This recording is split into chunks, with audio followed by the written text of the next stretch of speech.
Hello दोस्तों, नमस्कार। इस हम किसी चैनल में मैं आप सभी लोगों का दिल से बहुत बहुत स्वागत करता हूँ। दोस्तों, जैसे कि आप सभी लोगों को पता ही है कि फाइनेंस सेक्टर, ठीक है, हमारे मार्केट के हिसाब से फाइनेंस सेक्टर ये सबसे बड़ा वेटेज यहाँ पे कैरी करता है।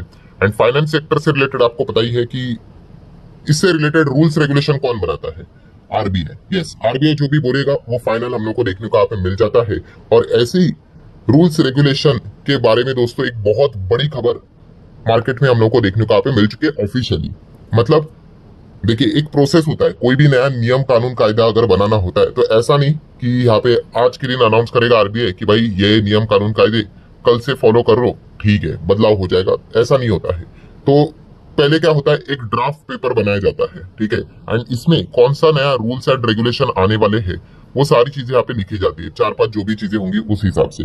एंड उसके बाद जिसके ऊपर ये लागू होंगी, जो भी स्टेक होल्डर्स होंगे उनको भी भेजा जाता है, उनको भी पूछा जाता है आपका भी सजेशन बता दो भाई, ठीक है। वो अपना सजेशन भेजते हैं। अगर आरबीआई को अच्छा लगा तो वो कंसिडर करेंगे, अगर उनको लगता है नहीं भाई ये तो बकवास था तो उसको एक्सक्लूड भी करेंगे। एंड उसके बाद क्या हो जाता है, फाइनल न्यूज हमारे सामने यहाँ पे आ जाती है कि कौन सा नया नियम कानून कायदा जो रूल्स रेगुलेशन की बात आरबीआई यहाँ पे कर रहा था वो लागू यहाँ पे हो चुका है। सो यही चीजें हम लोग को देखने को यहाँ पे मिल रही थी दोस्तों 2024 में, शायद से लगभग मई 2024 की अगर हम लोग यहाँ पे बात कर ले, ठीक है, तो ऐसा ही एक नियम कानून कायदा आरबीआई लाने का कोशिश यहाँ पे कर रहा था। कौन से सेक्टर के बारे में? सेक्टर के बारे में मतलब ऑब्वियसली फाइनेंस की यहाँ पे बात हो रही है, बट प्रोजेक्ट फाइनेंस को लेकर आरबीआई यहाँ पे प्लानिंग कर रहा था कि एक नया नियम कानून कायदा यहाँ पे आना चाहिए, ठीक है। एंड प्रोजेक्ट फाइनेंस मतलब क्या, नाम से ही पता चलता है, फाइनेंस मतलब लोन देना।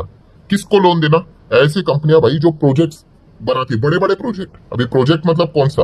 तो दोस्तों जैसे कि एयरपोर्ट बनाना है, पावर प्लांट बनाना है, बड़े बड़े हाईवे बनाने थे, ठीक है। ऐसे अभी लिस्ट निकाली जाए तो आपको ऐसे बहुत सारे प्रोजेक्ट देखने को मिलेंगे। ऐसे प्रोजेक्ट को फाइनेंस करने से रिलेटेड कुछ नियम कानून में बदलाव यहाँ पे होने वाले थे।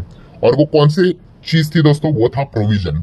यस, प्रोविजन की अगर हम लोग बात कर ले, मई 2024 में आरबीआई एक चीज सामने लेकर यहाँ पे आई थी कि जो भी प्रोजेक्ट फाइनेंसिंग यहाँ पे करेगा उसके प्रोविजनिंग के रूल्स रेगुलेशंस में, नॉर्म्स में हम बदलाव कर रहे हैं।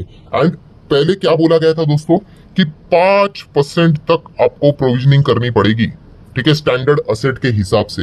अगर आप पीएफ करते हो तो प्रोजेक्ट फाइनेंसिंग करते हो, ठीक है, अगर आपने पैसा दिया है तो आपको पहले से ही शुरुआत से ही 5% की प्रोविजनिंग यहाँ पे करनी पड़ेगी, ठीक है। और जब ये खबर आई थी ना दोस्तों, तो प्रोजेक्ट फाइनेंस से रिलेटेड जितने भी काम करने वाली कंपनियां हैं, बाप रे बाप, उनमें तो जबरदस्त गिरावट हम लोग को देखने को यहाँ पे मिली थी। एंड इसी को लेकर आज के दिन खबर आते हुए देखने को मिल रही है। अभी सबसे पहले तो काफी सारे लोग ये कहेंगे कि ये प्रोविजनिंग क्या होती है, ठीक है।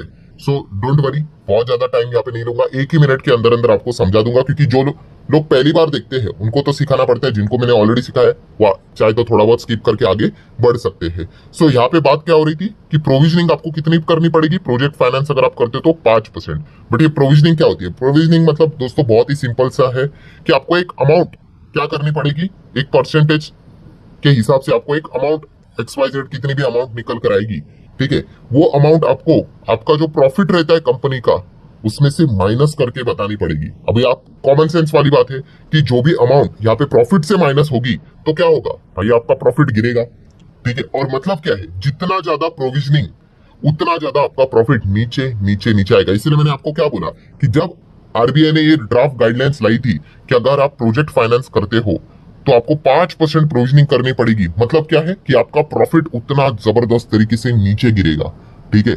सो प्रोविजनिंग मतलब क्या दोस्तों कि आपको उतना अमाउंट क्या करना पड़ता है, प्रॉफिट से अलग करना पड़ता है। सो इससे क्या होता है कि जो शेयर होल्डर होता है उसका कंपनी का एक्चुअल पोजीशन पता चलता है। एक्चुअल पोजीशन मतलब देखिए, कॉमन सेंस वाली बात है, मान लो अगर किसी ने किसी को 1000 करोड़ का लोन दिया है, ठीक है, अब आप एस्टिमेट लगाओगे कि भाई इंटरेस्ट विंटरेस्ट पकड़कर इतना इतना अमाउंट तो आना चाहिए, ठीक है, मान लो 1100 करोड़ तो आना चाहिए पूरा, अगर सब लोग यहाँ पे वापस देंगे तो। बट आप सोच कर देखो, आपने पैसा दिया है, क्या पूरा पैसा वापस आता है?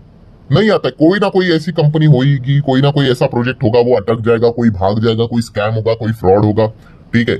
सो यही चीज होती है दोस्तों, आपको क्या करनी पड़ती है, प्रोविजनिंग से हटाकर यहाँ पे बतानी पड़ती है, ठीक है। उससे रिलेटेड दोस्तों मतलब कैसे चीजें वर्क करती है, एक टेबल होता है, वो टेबल में बताया हुआ होता है कि आपका पैसा कैसे होता है। अगर आप ईएमआई भी देते हो ना, ठीक है, वैसे होता है कि नहीं कि हर महीने के इसमें ईएमआई देना होता है, वैसे ही होता है कि किसी ने 30 दिन पैसा नहीं दिया है, किसी ने 90 दिन नहीं दिया है, किसी ने 180 दिन नहीं दिया है, किसी ने 300 दिन नहीं दिया है, उस हिसाब से वो प्रोविजनिंग करनी पड़ती है और एक्चुअल में फिर वो प्रॉफिट से घटाकर आपको बताना पड़ता है कि एग्जैक्टली पोजीशन क्या है।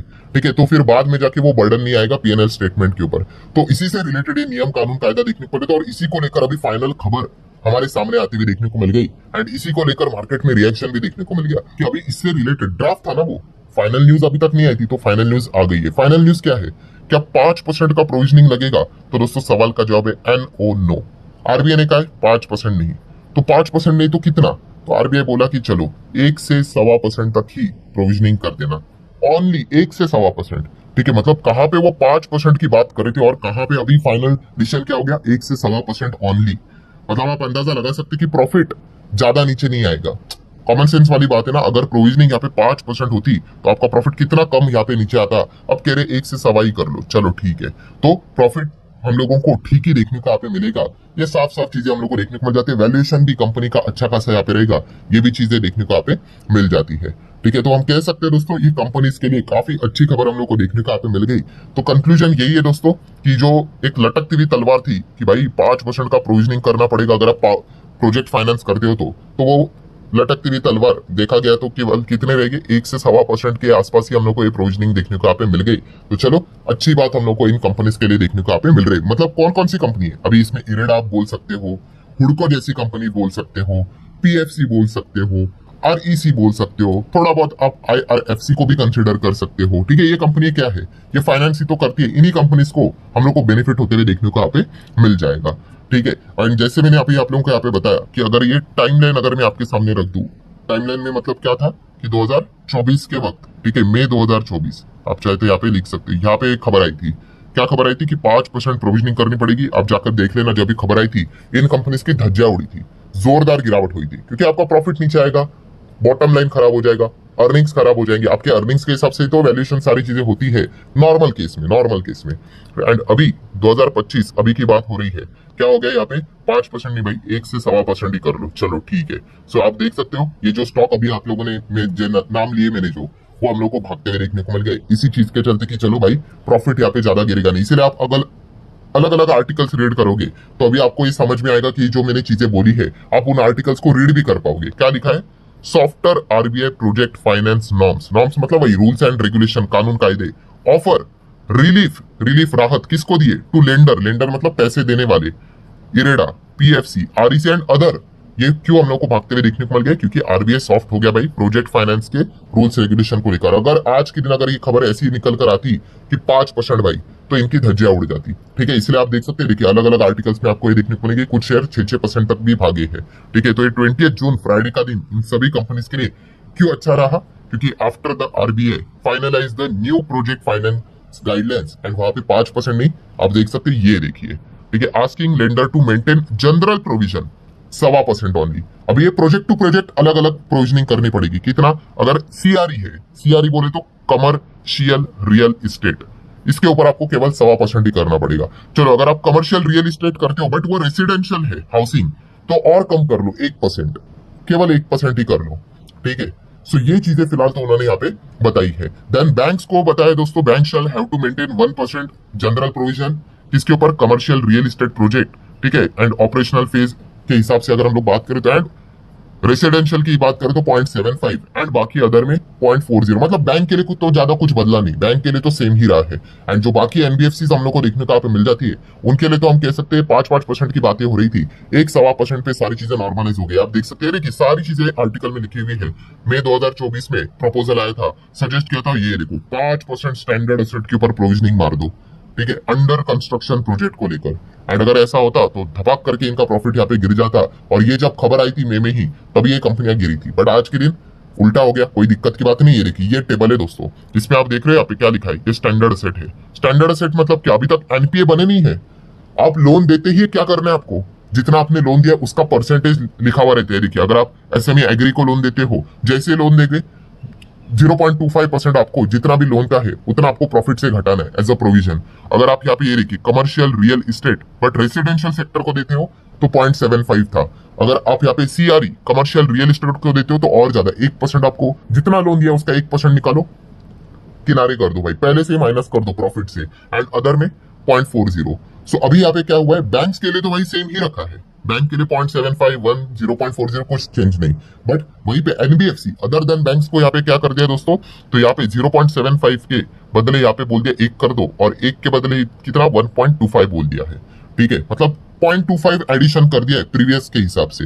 बट पहले बोला गया था कि भाई 5 कर दो, 5 कर देते तो भाई आप किधर 1.25, किधर 1 और किधर 5।